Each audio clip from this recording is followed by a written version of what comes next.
This brings us to Taylor White at 220.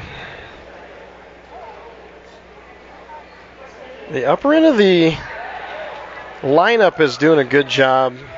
It's a known fact that the strength of the team, or at least a strength, are the young guys at the very low weights.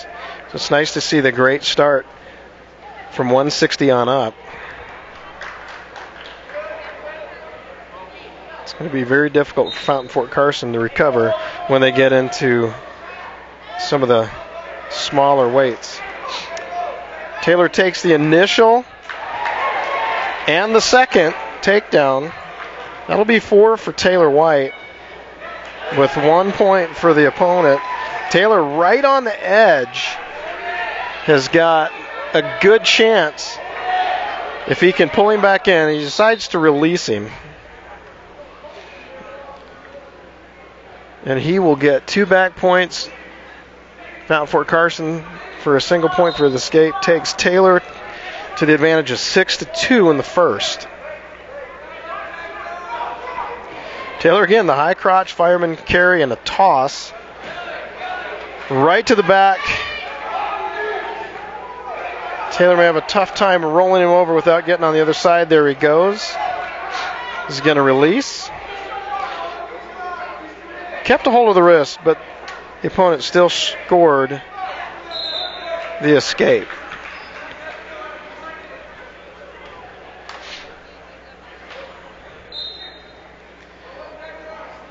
For some of you at home, this may be wrestling in silhouette at some of the edges of the light. Taylor takes that same move on the other side with the right hand. Doesn't complete it this time. Let's see if he can get out of this and make something work. And the Fountain Fort Carson wrestler gets to the back to score 2 to bring it within 3. Still down 5-8. Taylor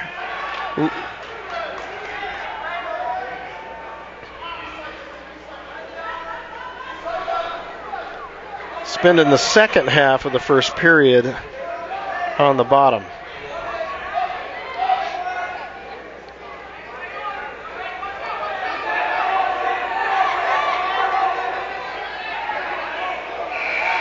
I think he's going to get it. He's going to get an escape right at the end. And arguably could have had a dominant position, but I think that they called that at the end after the buzzer. So the escape counts. The reversal does not, but that does take the score to 9-5. Taylor going to start up in the second period.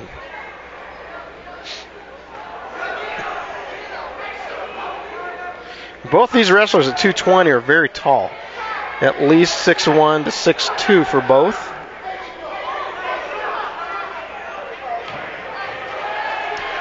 And Taylor is wrestling really light at 220. Tonight he weighed in at 204.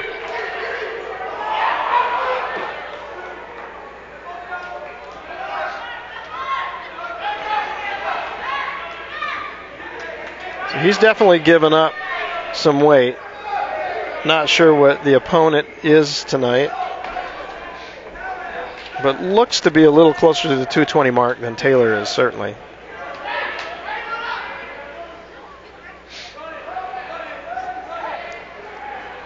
Taylor gives back a little bit of ground, but at the halfway point of the second period, it is 14-8. Taylor working to stand up.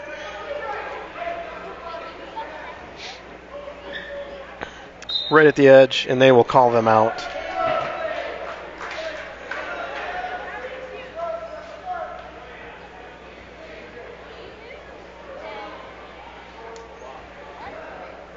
Caution on red. Coming down pretty hard on Taylor. See if he can use that to his advantage to get up and out of there. It looks like he's going to scramble. If he can keep his feet here.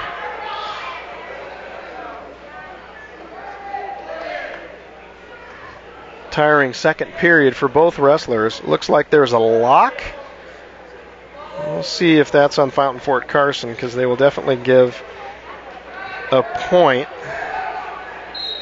And there it is. So that takes, so what they did is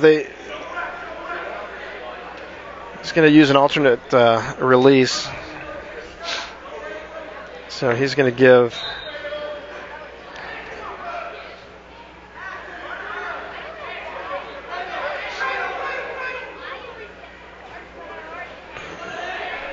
the Fountain Fort Carson bench is calling for cradle, and it's definitely a possible situation for guys as lanky as both these wrestlers in 220.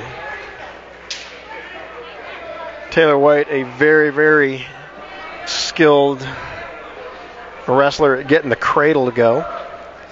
We'll see if that might not be the demise of the Fountain Fort Carson wrestler tonight. Again, the high crotch. Taylor takes another 2 points. He leads by 9.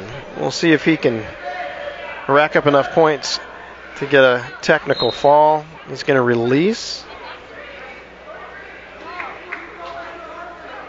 And that takes the score 17-9. Taylor White leading.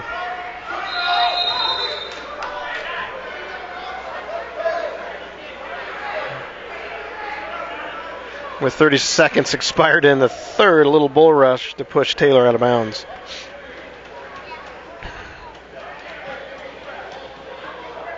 The Fountain Fort Carson bench is getting a little bit of a caution there and a talking to. Not sure what transpired, but the official was not real happy with what was being given. Taylor misses on that particular attempt and will give up 2. 17-11. He still's got a good commanding lead, but he's got to be careful that he doesn't sacrifice some back points. Now that's not going to go very well for Fountain Fort Carson. Attempted to get him there, and Taylor takes advantage of it and pins him with 57 seconds remaining in the third. I can tell you the Fountain Fort Carson wrestler would definitely like to take that last attempt back. Sometimes you attempt something, it just doesn't work. That didn't work. All right, that pin takes the team score to 24-0 as we've got heavies.